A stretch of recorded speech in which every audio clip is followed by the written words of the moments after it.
بسم اللہ الرحمن الرحیم۔ السلام علیکم۔ اگر آپ استغفار کا اہتمام کرتے ہیں، اس کے باوجود پریشانیاں ختم نہیں ہو رہی، پھر ہمیں سوچنا ہوگا کہاں ہم سے غلطی ہو رہی ہے، کیونکہ استغفار ایسا بابرکت عمل، نسخہ اور وظیفہ ہے جس کے بارے میں اللہ پاک کا فرمان موجود ہے اور نبی پاک صلی اللہ علیہ وآلہ وسلم کی درجنوں حدیثیں موجود ہیں۔ جو بندہ استغفار کرتا ہے، اللہ اس کے لیے تمام پریشانیوں کو دور فرماتا ہے، اسے ہر فکر سے نجات عطا فرما دیتا ہے۔ حضرت ابن عباس رضی اللہ تعالی عنہ سے ایک حدیث کی روایت ہے کہ نبی پاک صلی اللہ علیہ وآلہ وسلم نے فرمایا، جو بندہ استغفار کی کثرت کرتا ہے، اللہ اسے ہر مشکل سے نکلنے کا راستہ عطا فرماتا ہے۔ اور نبی پاک صلی اللہ علیہ وآلہ وسلم نے فرمایا، جو بندہ استغفار کرتا ہے، اللہ تعالیٰ اسے ہر فکر سے نجات عطا فرماتا ہے۔ اور نبی کریم صلی اللہ علیہ وآلہ وسلم نے فرمایا کہ جو بندہ استغفار کا کثرت سے ورد کرتا ہے، اللہ تعالیٰ اسے ایسی جگہ سے رزق عطا فرمائے گا جہاں اس کا وہم و گمان بھی نہیں ہوگا۔ مجھے یہاں سے رزق ملے گا۔ جب آقا کریم صلی اللہ علیہ وآلہ وسلم نے استغفار کی برکت سے پریشانیاں ختم اور مشکلات سے نکلنے کا راستہ عطا فرمایا اور استغفار کرنے والوں کو رزق عطا فرمائے گا، اور پھر کیسے ممکن ہے جو بندہ استغفار کرے اس کی برکات حاصل نہ ہو؟ اگر کسی کو استغفار کی برکات حاصل نہیں ہو رہی، پھر ہمیں سوچنا ہوگا پھر ہم کون سی غلطی کر رہے ہیں۔ ایسا بابرکت عمل کرنے کے باوجود ہمیں اس کے فوائد حاصل نہیں ہو رہے۔ حسن بصری رحمۃ اللہ علیہ کے پاس چند لوگ آئے۔ ایک نے آ کر کہا، حضور بارش نہیں ہو رہی، قحط سالی ہے، آپ دعا فرمائیں کہ اللہ بارش نازل فرمائے۔ تو آپ نے ان سے کہا، اے ساحل، تو استغفار کیا کر۔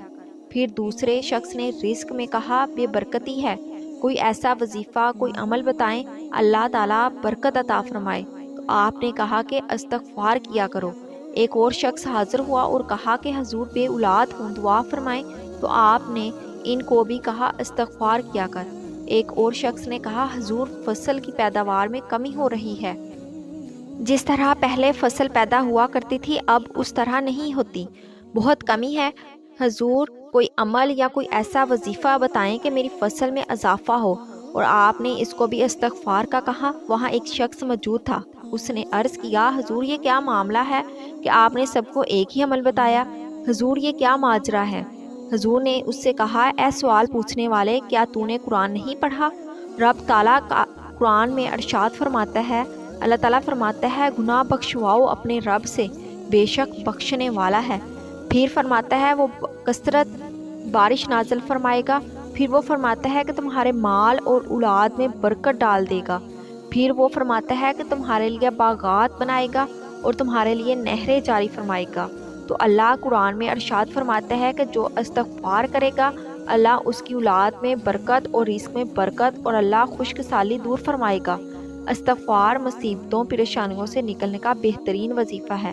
اگر آپ استغفار کر رہے ہیں، اس کے باوجود آپ کی اس کے فوائد و ثمرات نہیں مل رہے، پھر سوچنا ہوگا کہاں غلطی ہے، کہاں کوتاہی ہو رہی ہے۔ تو شیطان نے کہا تھا، یا اللہ مجھے تیری عزت کی قسم، جب تک انسان کے جسم میں روح ہے میں اسے بہکاتا رہوں گا، صراط مستقیم سے ہٹاتا رہوں گا۔ تو اللہ نے کیا ارشاد فرمایا، اے شیطان مجھے بھی اپنی عزت و جلال کی قسم، بلند مرتبے اور رتبے کی قسم، جب تک میرا بندہ استغفار کرتا رہے گا اور توبہ کرتا رہے گا میں اسے بخشتا رہوں گا۔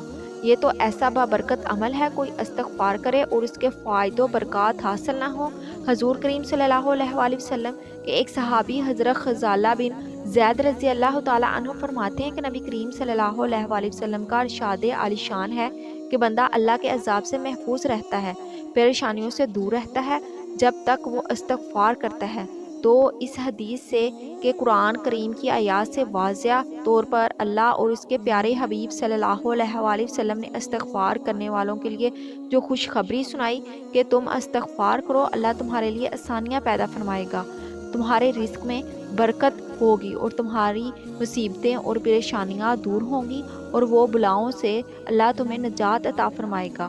اور مولانا روم کیا فرماتے ہیں؟ آپ فرماتے ہیں کہ اے انسان، تجھے جو مصیبت، غم، پریشانی لاحق ہوتی ہے وہ تیرے اعمال کی وجہ سے ہے، تیرے کردار کی وجہ سے ہے، تیرے عملوں کی وجہ سے ہے۔ اور انسان جب تو دیکھے کہ تجھے مصیبتوں، پریشانیوں نے، بلاؤں نے، امراض نے گھیر لیا ہے،